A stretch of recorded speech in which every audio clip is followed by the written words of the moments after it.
જય શ્રી કૃષ્ણ, રાધે રાધે. વૈષ્ણુ, આ છે કેસુડો. હવે આપણે થશે કે હવે તો હોળી થઈ ગઈ, તો હવે આ કેસુડાનો આપણે શું કરીએ.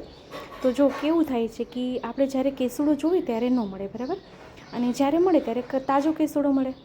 અને તાજો કેસુડો તો આપણે આખું વર્ષ સ્ટોર ના કરી શકીએ ને, તો જેના માટે શું કરું, કેસુડો લઈ લેવાનું, કેસુડાના ફૂલ હોય ને એ લઈ લેવાના અને એને સરખી રીતે તડકામાં સૂકવી દેવાના, બરાબર. જો આવી રીતે મેં આખા સૂકવી લીધા છે, કારણ કે અમુક જ ટાઈમ મળે, આ સિઝનમાં મળે, પછી કેસુડો મળતો નથી.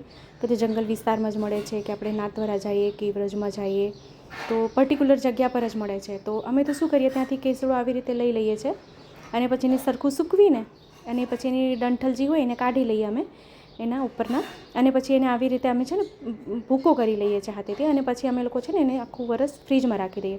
કારણ કે બારે બી ન રાખે, બારે રાખે તો આમાં જીવાત પડી જાય છે. આ સૂકું કરીને બી રાખીએ ને જો આપણે આ ડબ્બામાં કે કોથળીમાં, તો એમાં છે ને જીવાત પડી જાય છે.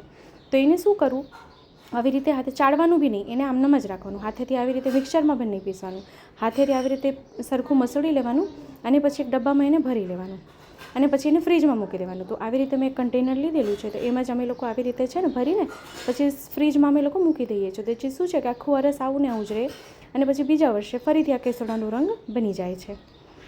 તો આમાંથી કોણ આવી રીતે કરે છે મને કમેન્ટ કરીને જણાવશો. અને હા, જો વિડીયો ગમે તો આપણા ગ્રુપમાં શેર કરી દેશો, જેથી કે શું છે કે જેને ના ખબર હોય એને બી ખબર પડી જાય કે કેવી રીતે આપણે કેસુડો સ્ટોર કરી શકાય. અને જેને ખબર છે એ મને કમેન્ટ કરશો ચોક્કસથી.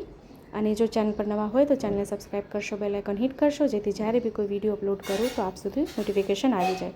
ફરીથી મળશું નવા વિડીયોની સાથે. ત્યાં સુધી આપ સૌને મારા જય શ્રી કૃષ્ણ.